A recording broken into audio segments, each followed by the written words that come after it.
दोस्तों, तो कैसे हैं आप लोग। उम्मीद करता हूँ यार आप लोग अच्छे होंगे और मैं स्वागत करता हूँ आप सभी का एक बार फिर से वेबसाइट सीरीज के सेकंड पार्ट में, जहाँ पे हम बात करने वाले हैं वेब सर्वर या कह सकते हैं वेब होस्टिंग। उसके बाद हम बात करने वाले हैं डोमेन नेम्स को कैसे खरीद सकते हैं और इन्हें आपस में कैसे कनेक्ट कर सकते हैं। तो इस वीडियो को लास्ट तक देखिएगा, क्योंकि इस वीडियो में बताऊंगा कैसे आप एक सस्ती और अच्छी होस्टिंग खरीद सकते हैं और साथ ही में कैसे आप यहाँ पे जो 700-800 का डोमेन होता है उसे 200 में खरीद सकते हैं। तो चलिए इस वीडियो को स्टार्ट करते हैं। तो सबसे पहले मैं जिस होस्टिंग सर्विस को रिकमेंड करना चाहूंगा स्टार्टिंग में, जो सही है और सस्ती भी पड़ेगी आप सभी को, वो है यहाँ पे इंटर सर्वर की होस्टिंग। तो वेब होस्टिंग इसकी पड़ती है आपको करीबन 150 रुपए पर मंथ में, जिसका आपको डिस्क्रिप्शन में लिंक मिल जाता है। मैं हाईली रिकमेंड करूंगा उस लिंक से जाके इसे खरीदिएगा। यहाँ पे अब मैं बता दूं क्यों मैंने इनिशियली इसे चुना है। देखिए, पहली बात यह है कि ये आपको 150 रुपए पर मंथ में यहाँ पे आपको होस्टिंग मिल जाती है। अब सबसे अच्छी बात यह है कि ये 150 रुपए जो है वो आप हमेशा ही देंगे। मतलब कि ये नहीं है कि भाई आज आपने 150 रुपए पर मंथ में ले लिए, जैसे कि बाकी होस्टिंग में होता है कि अगर आपने स्टार्टिंग में मान लीजिए 150 रुपए की होस्टिंग ले लिए, तो आगे जब आपको रिन्यू जब करोगे अगले मंथ में वहां पे 300 रुपए की पड़ेगी होस्टिंग, 400 रुपए की पड़ेगी।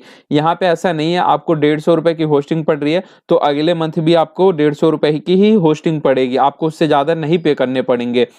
तो इसलिए मैंने स्टार्टिंग में ये चुना है। सस्ता भी है, अच्छा भी है, आपको स्टार्टिंग करने के लिए सबसे बेस्ट यही है। और डोमेन नेम्स के लिए मैं यहाँ पे जाना चाहूंगा GoDaddy पे, क्योंकि अब हमारे पास एक प्रोमो कोड है जिसका यूज करके हम यहाँ पे .in डोमेन खरीदने वाले हैं, वो भी 199 में, जो कि आपको 700 रुपए या 500 रुपए की कॉस्ट पे पड़ती है। अब देखिए .in डोमेन क्यों ले रहे हैं उसका भी एक कारण मैं बता दूं। हम काम करने वाले हैं इंडिया के लिए, तो इंडिया में .in डोमेन का रैंक करने का थोड़ा फैक्टर आपको मिलता है, क्योंकि भाई वो स्पेसिफिकली इंडिया के लिए बना है। जो .com डोमेन होता है वो ग्लोबली होता है, इसलिए उस पे अगर आप करते हैं तो इंडिया में बाहर भी रैंक करने के चांसेस ज्यादा होते हैं। लेकिन अगर आप कहते हैं ना हर कोई अपने घर में ज्यादा शेयर होता है, तो इस वजह से हम .in डोमेन ले रहे हैं ताकि हमें इंडिया में रैंकिंग अच्छी मिले।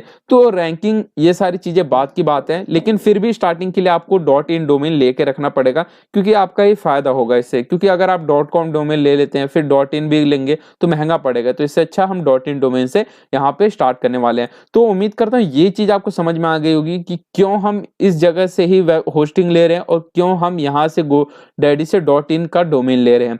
तो अब इन सब चीजों से हटके बात कर लेते हैं कि यहाँ पे किस तरीके से आप वेब होस्टिंग ले सकते हैं और कैसे आप GoDaddy डोमेन ले सकते हैं। तो पहले हम एक डोमेन रजिस्टर कर लेते हैं, उसके बाद हम उसे होस्टिंग पे कनेक्ट करने जाएंगे। तो सबसे पहले आपको GoDaddy ओपन करना है, वहां पे लिखना है कोई भी आपका जो डोमेन नेम आपको अच्छा लगता है। डोमेन नेम बेसिकली वेबसाइट का एक एड्रेस होता है, जैसे कि इसका हो गया interserver.net, तो इसी तरह जैसे इसका हो गया GoDaddy.com। आप बहुत सारी वेबसाइट होती है, हर किसी का नाम होता है, जैसे Google.com, ये उसका डोमेन नेम हो गया। तो वैसे ही आपको एक डोमेन नेम यहाँ पे आप ना रजिस्टर करना होगा, ताकि जो भी उसे सर्च करेगा तो वो आपकी ही वेबसाइट पे आए। तो मैं यहाँ पे एक डोमेन नेम छांट के रखा है, तो मैं आपको दिखाने के लिए सिर्फ वो बताता हूँ कि कैसे आप उसे बुक कर सकते हैं। तो सिंपली इस तरीके से आपको यहाँ पे एक सर्च बॉक्स मिलेगा, आपको अगेन मैं डिस्क्रिप्शन में लिंक प्रोवाइड कर दूंगा, तो आप वहां से भी जा सकते हैं। तो GoDaddy पे जैसे ही आप जाएंगे उसके बाद आपको सिंपली सर्च डोमेन, यहाँ पे आपका डोमेन नेम लिखना है जो भी आपको अच्छा लगता है। उसके बाद सर्च डोमेन पे क्लिक करना, ये आपको सर्च करके बता देगा कि आप जो भी डोमेन लेना चाहते हैं वो अभी अवेलेबल है कि नहीं। क्योंकि देखिए कई बार होता है हम जो डोमेन लेना चाहते हैं वो किसी और के पास होता है। जैसे सिंपल एग्जांपल दूं, जैसे अगर आप google.com लेने जाएंगे, लेकिन भाई google.com तो वो पहले से ही गूगल ने खरीद के रखा हुआ है, तो वो आपको नहीं मिलेगा। तो यही चीज होती है अवेलेबिलिटी और नॉन अवेलेबिलिटी डोमेन की। अब यहाँ पे हम देखेंगे कि क्या हमें .in डोमेन मिल रहा है। तो अगर आपको .in सर्च करना है तो सिंपली यहाँ पे लिख दीजिए .in, या तो आप यहाँ नीचे देख सकते हैं, अगर आपको यहाँ दिखाता है तो ठीक है, नहीं दिखाते यहाँ सिंपली .in लिखिएगा, उसके बाद सर्च पे क्लिक कर दीजिएगा। जैसे ही आप सर्च पे क्लिक करेंगे ये आपके लिए ढूंढ के निकाल देगा। अगर अवेलेबल होगा तो ठीक है, नहीं होगा तो आपको बता देगा कि भाई नहीं अवेलेबल है। कोई अगर बेचना चाहता है तो आप उससे खरीद सकते हैं, लेकिन हमें स्टार्टिंग में कुछ ऐसे डोमेन लेना है जो कि हमें सस्ता पड़े, क्योंकि हम सीख रहे हैं यहाँ पे। तो ऐड टू कार्ट पे मैं क्लिक करूंगा, क्योंकि ये दिखा रहा है ये अवेलेबल है .in डोमेन पे, तो मैं ऐड टू कार्ट पे करूंगा। देख सकते हैं ये 600 का 149 शो कर रहा है, लेकिन एक्चुअल में 149 होता नहीं है ये। तो मैं यहाँ कंटिन्यू टू शॉपिंग पे जा करता हूँ। कंटिन्यू टू कार्ट पे आपको क्लिक करना है यहाँ पे, ताकि आप कार्ट के अंदर आ जाएं और वहां पे हम देखेंगे कि हमें कितने रुपए में ये डोमेन यहाँ पे पड़ने वाला है। तो सबसे पहले ये पूछे कि क्या आप अपनी वेबसाइट के लिए एक प्रोफेशनल ईमेल लेना चाहते हैं, तो हम भाई नहीं, नो थैंक्स पे कर देंगे और कंटिन्यू पे कर देंगे। तो जैसे ही आप इसे कंटिन्यू पे आगे क्लिक करते हो, ये आपको चेकआउट पेज पे ले आएगा। तो यहाँ पे अब सबसे पहले आपको क्या करना है, यहाँ पे 2 साल का डोमेन दिखा रहा है, आपको सिंपली 1 साल के लिए लेना है यहाँ पे। अब 1 साल दिखाएगा तो ये आपको दिखाएगा 449 रुपीज में ये डोमेन आपको पड़ेगा। अब आपको एक प्रोमो कोड का यूज करना है, सिंपली आपको हैव अ प्रोमो कोड के ऑप्शन पे क्लिक करना है, उसके बाद इधर ले आना है। ये प्रोमो कोड मैं डिस्क्रिप्शन में लिख के दे दूंगा, तो आपको याद रखने की जरूरत भी नहीं है, सिंपली आप वहां से कॉपी कर लेना। अप्लाई पे मैं यहाँ पे क्लिक करूंगा, जैसे मैं अप्लाई पे क्लिक करता हूँ ये अप्लाई हो जाता है। अप्लाई होने के बाद दिखेगा कि आपको सेम 499 का डोमेन आपको 199 में पड़ रहा है, यानी देख सकते हैं कितना सस्ता ये डोमेन यहाँ पे आप सभी को पड़ रहा है। उसके बाद सिंपली आप चेकआउट पे क्लिक करना। चेकआउट पे क्लिक करने के बाद यहाँ पे आपको बेसिक चीजें करनी होंगी। अगर आपके पास ऑलरेडी GoDaddy का अकाउंट है तो आप इसे लॉगिन कर सकते हैं, नहीं है तो सिंपली क्रिएट अकाउंट पे क्लिक करना। यहाँ पे आपको अपना ईमेल आईडी डालना होगा, यहाँ आपको अपना एक यूजर नेम डालना होगा, उसके बाद आप यहाँ पासवर्ड सेट करना, क्रिएट अकाउंट पे क्लिक कर देना। जैसे आप क्रिएट अकाउंट पे क्लिक कर देते हो आपका अकाउंट क्रिएशन स्टार्ट हो जाएगा। अब आपको बिलिंग इन्फॉर्मेशन फिल करनी होगी। मेरे पास ऑलरेडी एक डोमेन है, तो यहाँ पे मैं डोमेन खरीदने वाला नहीं हूँ, क्योंकि मेरे पास ऑलरेडी मैंने आप सभी को दिखाने के लिए एक डोमेन पहले से ही खरीद के रखा हुआ है। तो यहाँ पे बिलिंग इन्फॉर्मेशन में आपको आपका एड्रेस डालना है। चिंता ना कीजिए, ऐसा कुछ नहीं होता, आपके एड्रेस पे कुछ नहीं भेजेंगे, बस ये एक डोमेन रजिस्टर करने के लिए फॉर्मेलिटी होती है। तो बिलिंग इन्फॉर्मेशन डालना है, उसके बाद आप पेमेंट आप अपने यूपीआई से कर सकते हैं या कार्ड से कर सकते हैं, वो आपकी मर्जी है। अब जैसे ही आप यहाँ पे पेमेंट फिल कर देते हैं और ऑर्डर कंप्लीट कर देते हैं, आपको हो सकता है एक ईमेल आएगा GoDaddy की तरफ से कि आप वेरीफाई कीजिए कि आप ही ने ही रजिस्टर्ड किया है। तो सिंपली जाना अपने ईमेल आईडी पे और वेरीफाई कर देना। इतना प्रोसेस करने के बाद आपको सिंपली क्या करना होगा, अब आपको आपका डोमेन नेम मिल चुका होगा।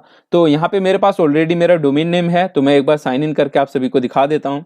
यहाँ पे मैं लॉगिन हो चुका हूँ अपने GoDaddy के अकाउंट में। अब देखिए यहाँ पे क्या होता है, मैं GoDaddy के अकाउंट में आता हूँ, उसके बाद आपको सिंपली माई अकाउंट पे जाना है। उसके बाद यहाँ पे माई प्रोडक्ट के सेक्शन के अंदर जब आप आ जाएंगे तो यहाँ पे आपका डोमेन नेम दिखेगा। तो यहाँ पे मैंने अपना एक डोमेन नेम ले रखा है, तो अब मैं क्या करूंगा, इस डोमेन नेम को यहाँ पे कॉपी करूंगा। उसके बाद हम आगे बढ़ेंगे अपने सर्वर को खरीदने में, यानी वेब होस्टिंग को खरीदने में। तो यहाँ पे मैं सिंपली कॉपी करता हूँ। तो फ्रेंड्स अब हम देखेंगे कि कैसे एक वेब होस्टिंग खरीदनी है। तो अगेन आपको बताऊंगा मैं, लिंक आपको डिस्क्रिप्शन में मिल जाता है, तो उस लिंक से इस वेबसाइट पे आ जाना। उसके बाद आपके सामने इस तरीके का बैनर दिखेगा साइबर वीक का। वहां पे आपको दिखेगा कि आपको वेब होस्टिंग पड़ेगी 150 रुपए पर मंथ, यानी $2.50 में यहाँ पे पर मंथ में आपको वेब होस्टिंग पड़ने वाली है। ये ऑफर अभी के 6 दिसंबर तक है, यानी आज है 5 तारीख, कल तक ये ऑफर है। तो जितनी जल्दी कोशिश करना आप यहाँ पे बाय कर लेना, क्योंकि ऑलरेडी ये 50% डिस्काउंट पे यहाँ पे ये मिल रहा है। तो सिंपली आपको बाय नाउ के ऑप्शन पे क्लिक करना है। जैसे बाय नाउ के ऑप्शन पे क्लिक करोगे, ये पूछेगा क्या आपके पास एक डोमेन नेम है या आप एक डोमेन नेम रजिस्टर करना चाहते हैं। तो हम यहाँ कहेंगे हमारे पास एक डोमेन नेम है, क्योंकि हमने ऑलरेडी डोमेन नेम GoDaddy से बाय कर लिया था सस्ते में। आपने जो डोमेन नेम कॉपी किया था, आप वो डोमेन नेम यहाँ पेस्ट कर दीजिएगा। उसके बाद सिंपली इसे कंटिन्यू पे क्लिक करना। तो मैं यहाँ पे जो एक डोमेन नेम बाय किया हुआ था, तो मैं उसका यूज करने वाला हूँ। यहाँ पे मैं कंटिन्यू पे क्लिक करूंगा। कंटिन्यू पे क्लिक करने के बाद यहाँ पूछे क्या आप इस डोमेन नेम को रिन्यू करना चाहते हैं या ट्रांसफर करना चाहते हैं, तो हम यहाँ पे नो करेंगे, कंटिन्यू पे क्लिक करेंगे। उसके बाद ये पूछेगा कि आप यहाँ पे लॉगिन हो सकते हैं, तो मैं कंटिन्यू पे क्लिक करता हूँ। मैंने ऑलरेडी यहाँ पे अकाउंट बना लिया था। आपके पास अकाउंट बनाने का ऑप्शन आएगा, तो सिंपली आप अकाउंट बना लेना। तो मैं यहाँ कंटिन्यू के ऑप्शन पे क्लिक करूंगा। कंटिन्यू के ऑप्शन पे जैसे ही मैं यहाँ पे क्लिक करूंगा, ये मुझे आगे प्रोसीड कर देगा। तो मुझे यहाँ थोड़ी देर वेट करना है कंटिन्यू के ऑप्शन पे क्लिक करने के बाद।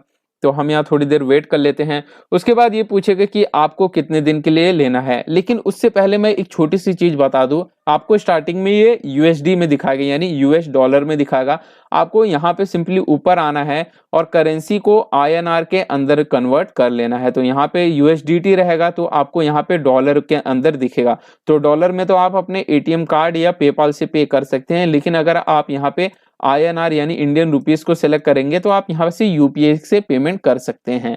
तो अब एक बड़ी चीज मैं यहाँ पे आप सभी को बताना चाहूंगा कि आपको जो बाय करना है यहाँ पे, वो आपको 1 साल के लिए यहाँ पे होस्टिंग बाय करनी है। अब 1 साल के लिए आपको डोमेन भी हो जाएगा, 1 साल के लिए आपकी होस्टिंग हो जाएगी। फिर उसके बाद आपको सिर्फ फोकस किस पे करना होगा? अपनी वेबसाइट को आगे बढ़ाने में। यहाँ बार-बार आपको इसे बार-बार खरीदना नहीं पड़ेगा वेब होस्टिंग, एक ही बार आप इसे खरीद लोगे। डोमेन नेम भी हमने 1 साल के लिए खरीद लिया, 1 साल के लिए हम यहाँ से वेब होस्टिंग भी खरीद लेंगे, तो हमारा पूरा का पूरा काम खत्म हो जाएगा। सिर्फ फोकस रहेगा हमें अपनी वेबसाइट को डेवलप करने में। तो यहाँ पे आपको सिंपली क्लिक करना है बिलिंग इंटरवल के अंदर, तो आपको यहाँ पे पूरे 1 साल के लिए सेलेक्ट करना है 12 मंथ के लिए। उसके बाद यहाँ पे कोई कूपन कोड होता है तो मैं प्रोवाइड कर दूंगा डिस्क्रिप्शन में। हालांकि ऑलरेडी इतने डिस्काउंट में मिल रहा है, कोई कूपन कोड यहाँ अप्लाई नहीं होगा। करेंसी ऑलरेडी INR में है। आपको यहाँ से पेमेंट में बता रहे हैं कि बैंक ट्रांसफर और UPI है। सिंपली आपको I have read term and condition पे क्लिक करना है और ऑर्डर प्लेस के ऑप्शन पे क्लिक कर देना है। उसके बाद ये आपसे बिलिंग का पूछेंगे, तो मैं एक बार इसे कंटिन्यू कर देता हूं। तो फ्रेंड्स यहाँ पे बिलिंग का ऑप्शन आ जाएगा। उसके बाद आपको क्या करना है? उसके बाद आपको यहाँ पे अपने पेमेंट मोड सेलेक्ट कर लेना है। पेमेंट मोड सेलेक्ट करोगे तो आपको पे विद UPI का ऑप्शन आएगा, आपको इस पे क्लिक करना है। उसके बाद यहाँ पे आपको आ जाएगा ऑप्शन कि आप अपना यहाँ पे पैन नंबर डालिए, परमानेंट अकाउंट नंबर, वो यहाँ पे आपको एंटर करना है। उसके बाद आप कंटिन्यू कर सकते हैं पेमेंट के लिए। तो यहाँ पे मैं अपना एक पैन नंबर यहाँ पे एंटर कर देता हूँ। पैन नंबर एंटर करने के बाद आपको सिंपली कंटिन्यू के ऑप्शन पे क्लिक करना है। उसके बाद आपको वेट करना है, ये आपको UPI पे रीडायरेक्ट कर देगा। तो जिस तरीके से ये ऑप्शन आ जाएगा, यहाँ पे पेमेंट कैश फ्री का ऑप्शन आ जाएगा। अब यहाँ पे आपको अपना UPI एंटर करना है, या तो यहाँ पे QR कोड आ जाएगा, आप उसे स्कैन करके भी यहाँ पे कर सकते हैं। तो मैं यहाँ पे QR कोड का ऑप्शन ले आता हूँ। उसके बाद मैं क्या करूँगा, यहाँ पे मैं अपने किसी भी पेमेंट UPI मेथड से यहाँ पे कर सकता हूँ, गूगल, पेटीएम, फोन पे, आपको जिससे अच्छा लगे आप उससे कर सकते हैं। तो मैं यहाँ पे फोन पे को सेलेक्ट करने वाला हूँ और उसके बाद यहाँ पे पेमेंट करने वाला हूँ। तो मैं यहाँ फोन पे अपना ओपन कर लेता हूँ। उसके बाद स्कैन करके मैं यहाँ पे अपनी पेमेंट कर दूंगा। जैसे ही मेरी पेमेंट डन होती है, यहाँ पे हो जाएगा मेरा ये जो होस्टिंग बाय करने का प्रोसेस था वो खत्म। उसके बाद हम आगे फोकस करेंगे कि किस तरीके से वेबसाइट को डेवलप करते हैं। तो यहाँ पे मैं स्कैन कर लेता हूँ एक बार। तो स्कैन हो चुका है। अब मुझे यहाँ पेमेंट का ऑप्शन आ चुका है, तो मैं यहाँ सेंड पे क्लिक कर देता हूँ। एक बार पेमेंट चेक कर लेता हूँ, जितना इन्होंने लिखा था उतना ही मांग रहे हैं। उसके बाद मैं यहाँ पे अपनी पेमेंट डन कर दूंगा। तो यहाँ से मैंने डन कर दिया, प्रोसेसिंग हो रही है payment. With in a second ये पेमेंट डन हो जाएगी, अगर सब कुछ नेटवर्क सही रहा। तो फिलहाल अभी इस पेमेंट डन हो चुकी है यहाँ पे। तो अब ये मुझे रीडायरेक्ट कर देंगे मेरी होम पेज पे, और वहाँ पे ये शो करेगा कि जो मैंने पेमेंट है वो पूरी कर दिया है। पेमेंट डन होने के बाद ये प्रोसेसिंग ले रहा है। प्रोसेसिंग के बाद ये आपको सीधा आपकी वेबसाइट पे ले आएगा, यानी होम पेज पे ले आएगा, और वहाँ पे आपको देखने को मिलेगा आपकी होस्टिंग। और वहाँ पे ही आपको एक सबसे इम्पोर्टेंट चीज़ देखने को भी मिलेगी, वो है आपकी वेबसाइट का नेम सर्वर, यानी वेब होस्टिंग का नेम सर्वर, जो कि आपके अपने डोमेन नेम जहाँ से खरीदा है वहाँ पे कनेक्ट करना पड़ेगा। तो अब हम यहाँ पे थोड़ी देर के लिए इंतजार कर लेते हैं। तो अभी ये प्रोसेसिंग हो रही है, क्योंकि भाई ये एक इंटरनेशनल वेबसाइट है, इंडियन पेमेंट से पेमेंट किया है हमने, तो हमें यहाँ वेट कर लेना होगा। तो जैसे ही थोड़ी देर आप वेट कर लोगे, पेमेंट डन हो जाएगी। पेमेंट डन होने के बाद आप सिंपली यहाँ पे सक्सेसफुल लिखा आ जाएगा। उसके बाद आपको सिंपली क्या करना है, आपको आगे कंटिन्यू करना है। तो अब होस्टिंग खरीद लो यहाँ पे, तो उसके बाद आपको होम पे बैक आना पड़ेगा। होम पे जब आओगे तो यहाँ पे दिखेगा कि आपने एक वेब होस्टिंग खरीद रखी है। उसके बाद अब आपको उसी के ऑप्शन पे क्लिक करना है जो आपका डोमेन नेम होगा। डोमेन नेम पे जैसे ही आप क्लिक करोगे, यहाँ पे आपको दिखेगा आपका डिफॉल्ट DNS सर्वर। आपको सिंपली इसे क्लिक करना है और यहाँ से इन्हें कॉपी कर लेना है। उसके बाद आप अपने GoDaddy के अकाउंट में आओगे और सबसे नीचे आ जाना। पहले आप डोमेन नेम्स में जब आओगे तो उसके बाद आप सिंपली नीचे करके आना। नीचे जब आओगे तो यहाँ पे दिखेगा मैनेज DNS का ऑप्शन, तो इस पे आपको क्लिक कर देना है। जैसे ही आप इस पे क्लिक करोगे, उसके बाद आपको यहाँ पे अपने डोमेन नेम जो है उसे यहाँ पे कर देना होगा पेस्ट। तो फिलहाल के लिए आपको कुछ इस तरीके का दिखेगा, क्योंकि आपने नया डोमेन नेम यहाँ खरीदा है। उसके बाद आपको सिंपली आना है चेंज डोमेन नेम के ऑप्शन पे क्लिक करना। जैसे ही आप इस पे चेंज डोमेन नेम के उस पे क्लिक करते हो, उसके बाद आपके पास एक ऑप्शन आएगा कि क्या आप यहाँ पे अपना खुद का डोमेन नेम डालना चाहते हो या वेबसाइट कनेक्ट करना चाहते हो। तो आप simply enter my own name server आपको ये करना है, यानी DNS आपको खुद का यहाँ डालना है। तो जैसे ही आप उस पर क्लिक करोगे तो यहाँ पे ऑप्शन आ जाएगा। तो पहला नेम सर्वर जो हमने यहाँ पे कॉपी किया था उसे कॉपी करके यहाँ पे पेस्ट कर देना है। फिर सेकंड का कॉपी करना है, कॉपी करने के बाद यहाँ फिर से पेस्ट कर देना है। जैसे ही आप यहाँ पे ये पेस्ट करके सेव पे क्लिक कर दोगे तो उसके बाद ये डीएनएस यहाँ से अपडेट हो जाएगा। अब एक चीज का बहुत ध्यान रखना कि ये डोमेन नेम जब आप यहाँ पे इसे यहाँ पे कर देते हो नेम सर्वर अपडेट, तो ये अपडेट होने में 24 से 48 घंटे भी कई बार ले लेता है। तो आपको यहाँ पे वेट करना पड़ेगा। जैसे ही डोमेन नेम आपका यहाँ पे सिंपली आ जाएगा, मतलब यहाँ पे जैसे ही नेम सर्वर अपडेट हो जाएगा, तो उसके बाद आपको क्या करना है, मैं एक बार यहाँ रिफ्रेश कर देता हूँ ताकि ये डोमेन डीएनएस जो है वो साफ सुथरा दिखे और यहाँ से जो रिकॉर्ड्स रहेंगे वो गायब हो जाएंगे, सिर्फ नेम सर्वर यहाँ पे दिखाएगा। क्यों? क्योंकि अब जो गोडैडी से डोमेन नेम लिया था, अब गोडैडी के पास वहां पे कुछ भी नहीं दिखाएगा। अब वेब होस्टिंग का जो भी कंटेंट होगा उस डोमेन नेम के साथ जुड़ जाएगा। अभी देखिए डोमेन नेम चेंज तो हम डीएनएस तो हमने चेंज कर दिया है, लेकिन अभी वो पूरी तरीके से अपडेट नहीं हुआ है। उसके लिए हमें 24 से 48 घंटे वेट करना है। तो इसकी वजह से मैं उसे नेक्स्ट वीडियो में कवर करूंगा कि किस तरीके से आप आगे वहां पे वर्डप्रेस आपको इंस्टॉल करना है और उसके बाद उसे वहां से कंटिन्यू करके देखना है। उम्मीद करता हूं दोस्तों आपको ये वीडियो पसंद आई होगी। वीडियो पसंद आई हो तो इस वीडियो को लाइक कीजिएगा, शेयर कीजिएगा अपने फ्रेंड्स एंड फैमिली मेंबर के साथ। मैं मिलता हूं आप सभी से अगली वीडियो में, जब एक बार हमारा डोमेन नेम और वेब होस्टिंग आपस में कनेक्ट हो जाएंगे, क्योंकि 24 आवर्स तो लगते ही हैं, तो मिनिमम हम उस समय का वेट करेंगे, इसलिए मैंने अगली वीडियो कल के लिए रखी है। तो चलिए मैं मिलता हूं आप सभी से कल फिर, तब तक के लिए अपना ध्यान रखिए और आज का ये टास्क कंप्लीट करके रख लीजिएगा ताकि हम आगे फिर से कंटिन्यू कर सके। Good bye.